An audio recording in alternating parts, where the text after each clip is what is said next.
Welcome, everybody. My name is Jorge Jraissati, and in the past year, I've been having conversations with many people about a specific issue, financial exclusion, debanking. What does that mean?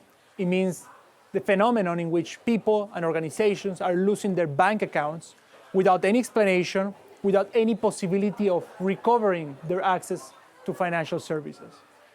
Today, I want to talk to Caroline about her own experience.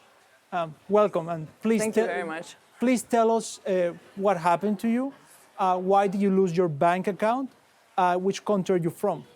I'm from the Netherlands, so I'm Dutch. And I was debanked because I stand up for women's rights. And the Bunq bank, they said you should be inclusive and you should include trans women. And we all know trans women are men. And that's why we have an organization, especially to stand up for women's rights. So without a bank account, we cannot collect funds, nobody can give us money. We cannot buy like a website or a Zoom account. So it's like we don't have free speech without a bank account. And did the bank told you precisely why? No, they didn't tell us. They only told the newspapers when we made a fuss about it. Right, you make a statement about it. Yes. So you were working on women's rights for many years, right? We had this bank account for 1.5 years with Bunq. Yes.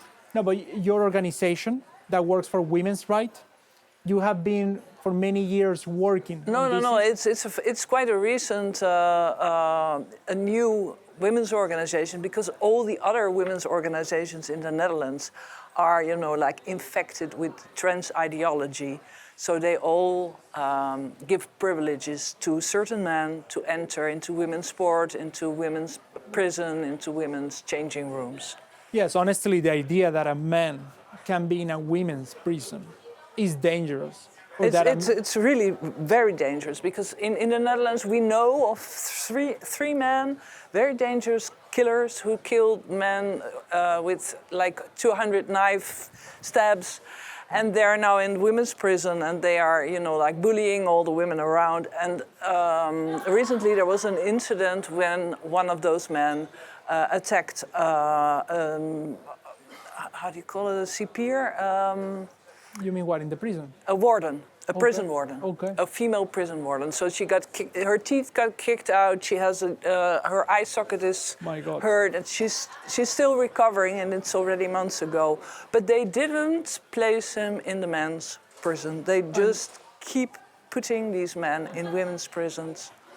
And in the Netherlands, it's similar to the US in the sense that you have men competing in women sports. Yes, we have. We also have incidents with women getting hurt and not being able to continue their sports because of this. Yeah, because this is craziness, because we need to defend women, right, from this situation.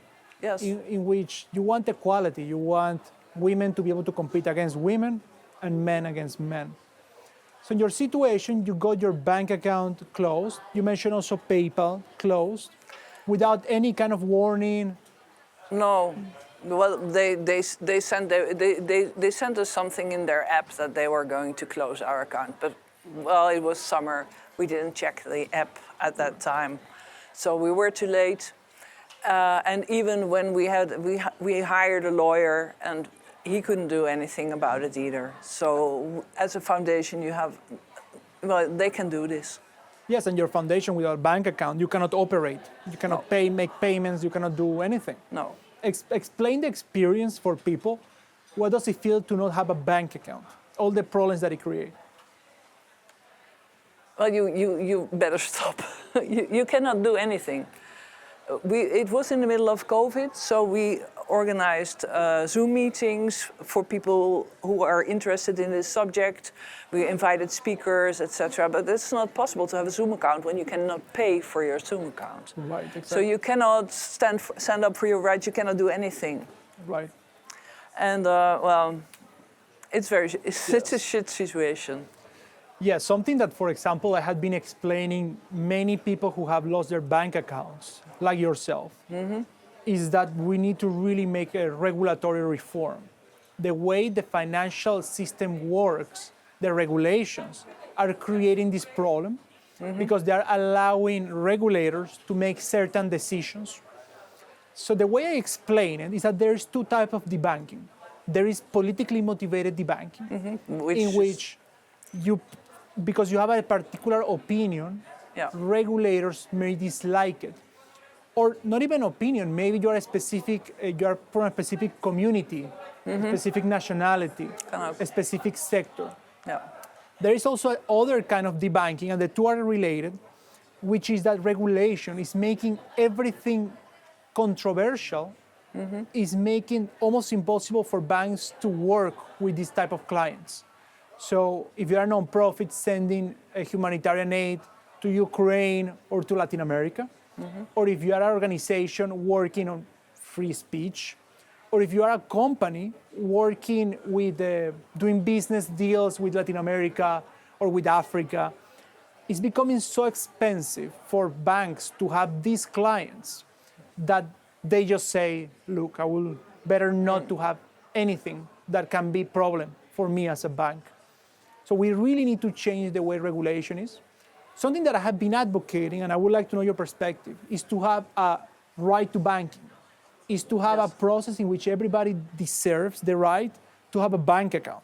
Because as you mentioned, you're not part of society if you don't have a bank account. Would you agree with a change like that one? I agree totally. I think we already have laws. When you do something illegal, your bank account can be closed. I agree to that. When you're dangerous, when you're, wanting to kill people, then they can close your bank account. So there is a regulation. It's enough. Exactly. By the way, I agree with you. If you commit a crime that is proven by a court, don't give a bank account to this person. But you cannot be expulsed from the financial system without any kind of real, tangible crime, without you even know why. Completely, yes. And in Europe, there is these banking directives of right to payments account. But in reality, it doesn't work. No. Because there is always these anti-money laundering laws that can override any kind of financial inclusion initiative. So even here in Belgium, there is a law to guarantee a right to banking. But it has all these problems. And on top of that, it doesn't include legal persons, companies, organizations, which makes the problem even worse. And these are the type of reforms we have to do. So I'm very grateful that you will speak about your case tomorrow at the European Parliament. I really appreciate it. Thank you. Because your story is a story that many people share, but many people are afraid to talk about. Yes, to be gender critical is really a problem. I get personal threats. People want to set my house on fire. They defame me on LinkedIn, address my connections and tell them to step away from me and to break the connection with me. I'm self-employed, so this is very important for me because these are my potential clients and they push them away from me. So, my office was vandalized. I have really problems because of my opinion, and I think this is not a democratic society when you cannot ventilate your opinion without having to be afraid for your business or your personal life, maybe even. Yes, something that I really believe in is that you need to have a freedom to exchange ideas. And in a free society, you can debate ideas. And the best ideas will eventually win. And I believe that there should be tolerance for discourse and debate. And there may be people who disagree heavily against your ideas. There may be people who support you. But always we need to keep in mind civil discourse. Vandalism, aggression is something that is bad from all sides. Yes. So I agree with you. I'm always interested in debate, but nobody wants to debate me because they don't have any arguments, I think. They only can use aggression to bring their point. Right. Well, Thank you very much for your time. Thank you, and thank you for everybody for watching us today. Tomorrow we'll have this discussion here at the European Parliament. And if you have been victim of financial exclusion, if you have felt debanking, if you or your company or your organization has lost their access to bank account, please reach out to us. We want to analyze your situation, we want to hear you, and we want to eventually make policy reforms here in Europe, in the US, and internationally.